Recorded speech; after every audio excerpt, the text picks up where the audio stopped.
Queridos irmãos e irmãs, neste domingo nós celebramos a solenidade dos santos apóstolos Pedro e Paulo.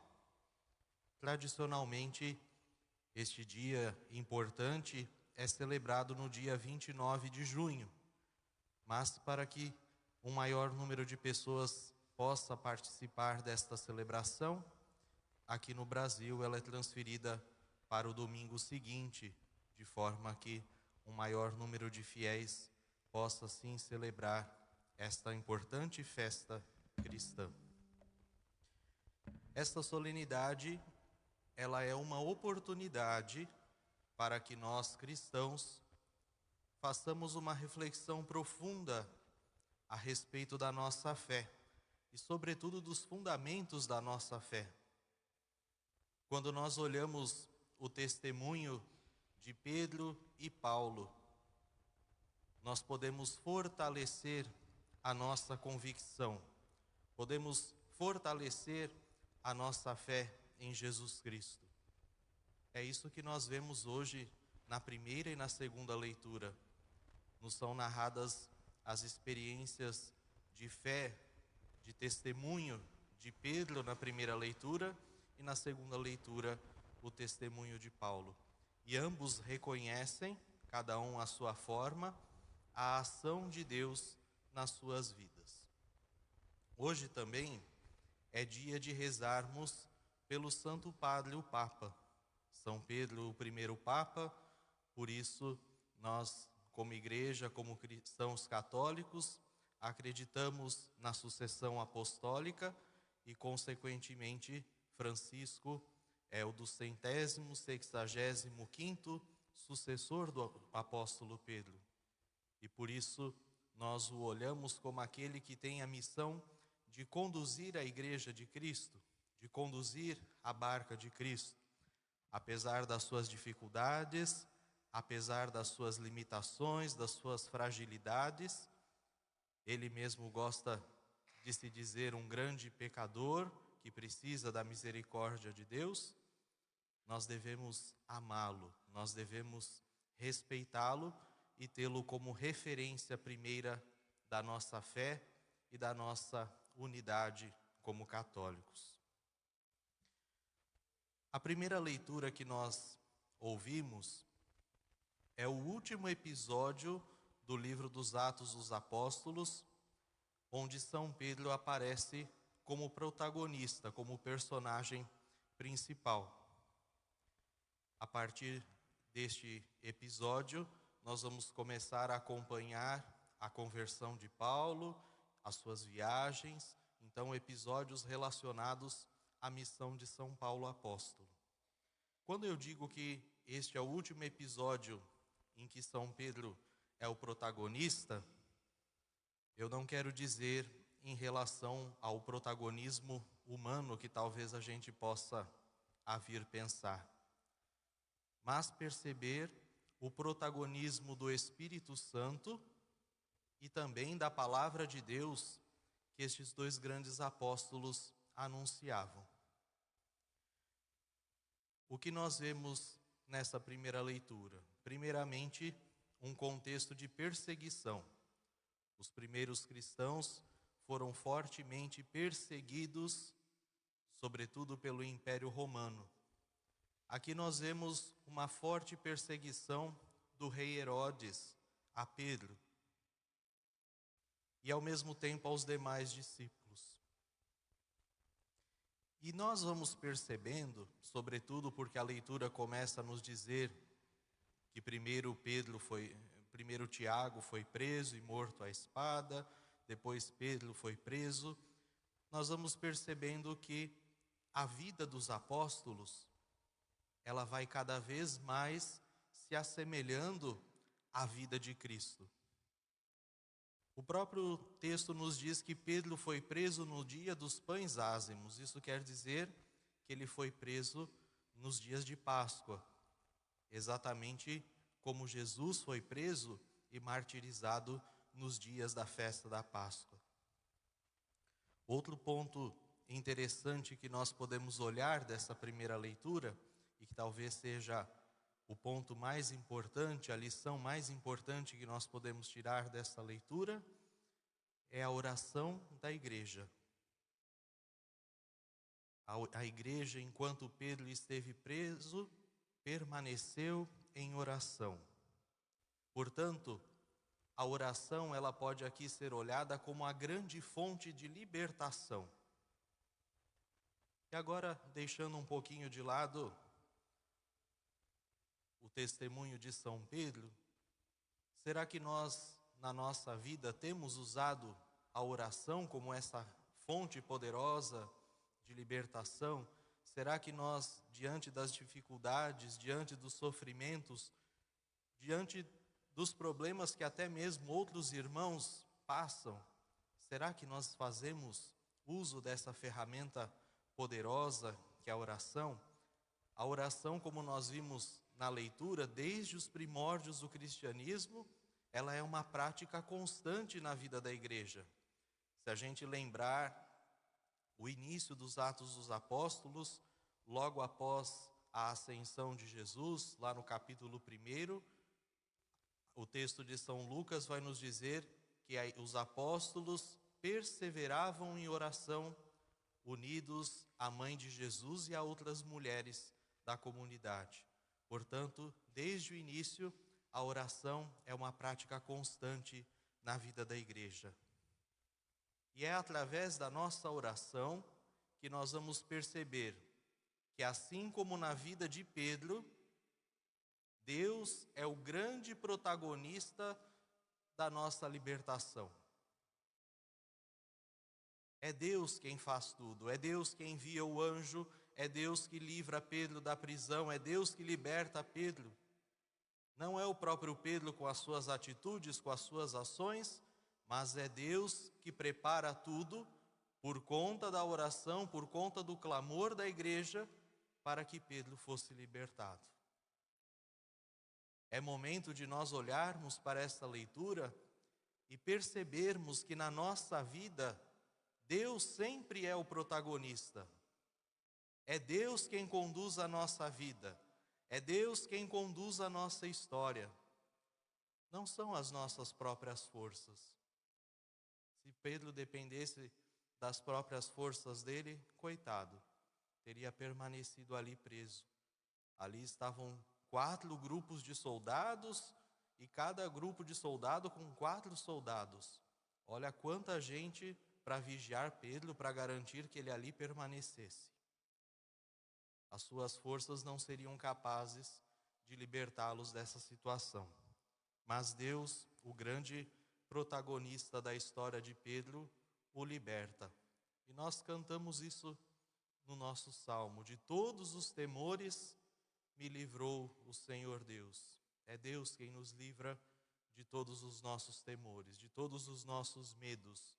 É Deus quem nos dá a liberdade, porque o medo nos mata, o medo nos aprisiona, o medo nos paralisa, e através do amor de Deus nós nos tornamos pessoas livres. Então, para concluirmos a respeito dessa primeira leitura, 3 pontos são muito importantes. O primeiro deles, como eu disse, a oração comunitária. A importância de acreditarmos que a nossa oração enquanto igreja, enquanto comunidade, tem chances de alcançar a Deus. Nós podemos ser ouvidos por Deus quando nós elevamos comunitariamente as nossas preces. Por isso a importância de rezarmos uns pelos outros, de entregarmos uns aos outros a Deus. O segundo momento é a proteção que Deus coloca sobre todos aqueles que são seus eleitos, que são seus escolhidos. Deus protege Pedro apesar das tribulações, apesar das dificuldades, em todos os momentos. Ele está sob a proteção de Deus. Deus o guarda e Deus o liberta.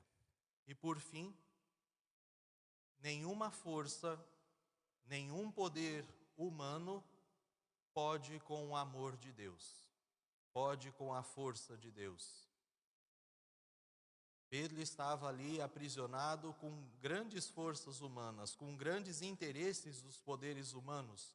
A leitura começa nos dizendo da perseguição que Pedro sofria juntamente com os outros apóstolos do império. E ali Deus vence os poderes humanos. Então não adianta nós queremos colocar a nossa força, a nossa esperança nos poderes humanos. Deus é nossa única força. Deus é nossa única esperança de salvação. No Evangelho, a narrativa começa dizendo que eles estavam em Cesareia de Filipe. Cesareia recebia este nome exatamente como homenagem ao imperador romano César. Isso significa que eles estavam num território onde se devia prestar culto e adoração e obediência ao imperador. O fato de São Pedro reconhecer neste lugar que Jesus Cristo é o Filho de Deus vivo, ou seja, Ele é Deus, Ele é o Senhor, está em ligação com o que nós acabamos de ouvir na primeira leitura. O grande Rei, o grande Deus, o grande poderoso sobre nossas vidas é Deus. Então aqui São Pedro está reconhecendo que Jesus é o Senhor, porque Ele tem um grande poder sobre a vida, não só dele, mas também dos outros apóstolos. Jesus, ao perguntar, o que dizem os homens a meu respeito? Jesus certamente não estava preocupado com a sua imagem. A gente às vezes se preocupa, né? O que será que estão falando de mim? Tal pessoa está falando de mim. O que será que está acontecendo? A gente fica querendo saber, a gente fica curioso. Jesus não estava preocupado com isso. Jesus não estava preocupado com a sua imagem. Na verdade, ali Jesus queria saber qual o alcance do anúncio que estava sendo realizado.